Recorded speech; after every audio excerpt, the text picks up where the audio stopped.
kalau kau main komputer kau itu jangan gelap-gelap kayak begini terang, jangan kayak begini gelap. Terus nyala begini supaya sakit matamu. Apa kau lihat situ? Serius sekali kok. Ini lagi baca berita kasus bunuh diri mahasiswa. Kasihan. Berita apa ini? Kuno sekali. Ini lebih lengkap. Panjangnya lagi bertele-tele. Udah dapat intisarinya. Baca berita tuh yang kayak begini. Baca berita tuh yang begini. Simple, langsung dapat intinya. Dapat intinya. Ini juga pasti. Lebih pasti ini. Gens itu baca berita yang begini. Ini kuno sekali ini. Ini pasti Kayak nggak skripsi. gampang kena hoax. Mana ada ini nih. Nah, lihat. Nah. Mana ada hoax ini? Bisa jadi hoax ini. Tidak. Gens itu yang kayak gini bacanya. Ini yang lengkap. Ini. Nah, terserah Mi. Sudah muka Mas Amisa. Minta kami mau 2. Jangan dimasak gitu. Boleh misal. Cuma 2. Ah.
Buat terakhir.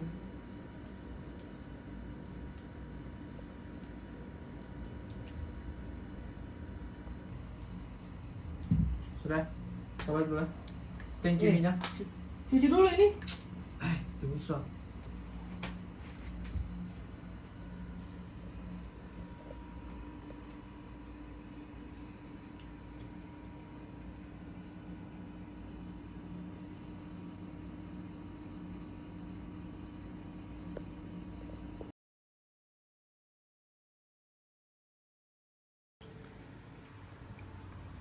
Koncoku request garam dan lakukan.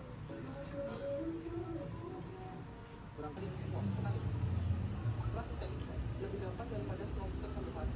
Cukup dari pendapatan survei, terus dapat duit dari yang ini.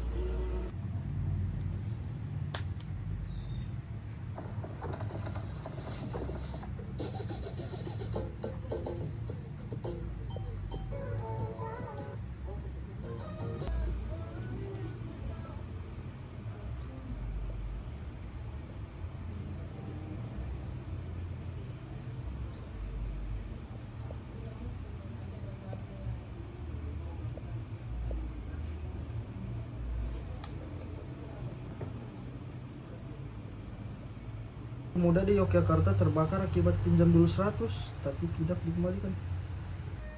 Terbakar.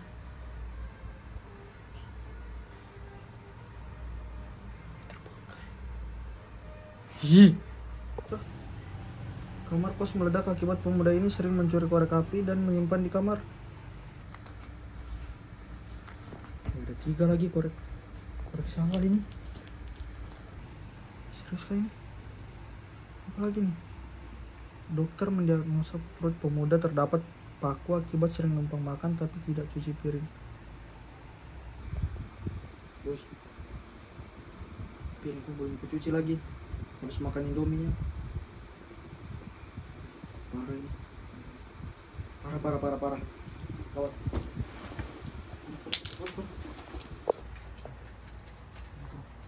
Harus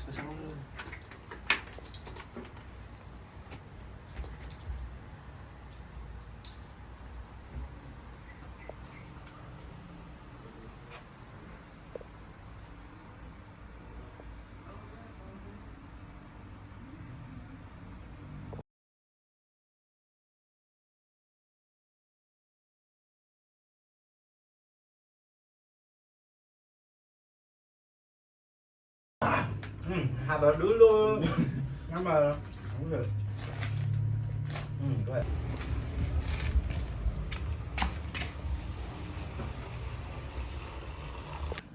Lama. Jangan. Jangan makan dulu.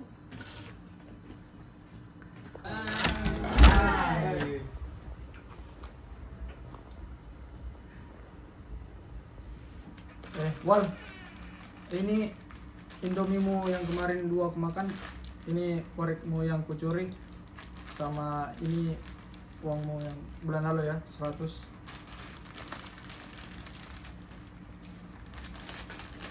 Makanya kalau baca berita tuh jangan suka yang sepotong-sepotong, cari berita yang akurat. Jangan malas baca jadi orang, budayakan membaca, jangan jadi generasi rendah literasi. Kita jadi netizen juga harus pintar baca berita. Jangan gampang kemakan berita hoax. Udah banyak kasus sengketa pers. Kita harus bisa bedain mana berita yang akurat sama hoax biar gak irugin pihak tertentu. Nih, aku ada contoh pihak yang dirugikan akibat sengketa pers. Kasus Harian Radar Bogor versus Megawati Soekarno Putri di tahun 2018. Nah, Harian Radar Bogor menerbitkan artikel dengan judul yang dianggap menghina Ketua Umum PDIP Megawati Soekarno Putri terkait dengan tunjangan pensiun presiden. Nah, PDIP mengecam pemberitaan tersebut dan kemudian melakukan aksi protes di kantor Radar Bogor. Kasus ini diselesaikan melalui mediasi Dewan Pers dan pihak Radar Bogor meminta maaf atas kekeliruan yang mereka bikin. Tuh Lira, dengerin, harus pintar kalau mau cari sumber berita biar nggak jadi orang yang ikut-ikutan menyuarakan berita yang nggak akurat. Apa salahnya baca berita lebih panjang kalau isinya akurat. Sengketa pres tuh bisa rugiin pihak tertentu dan bisa dibawa ke ranah hukum, bener nggak? Bener banget. Nah, berita yang aku bikin sendiri ini contohnya bisa jadi kasus sengketa pers. Zaman sekarang kita tuh harus pintar kalau baca berita biar gak ikut terjebak atau mendukung sengketa pers. Nah gitu ya kan. Ya, gitu. Iya, siap.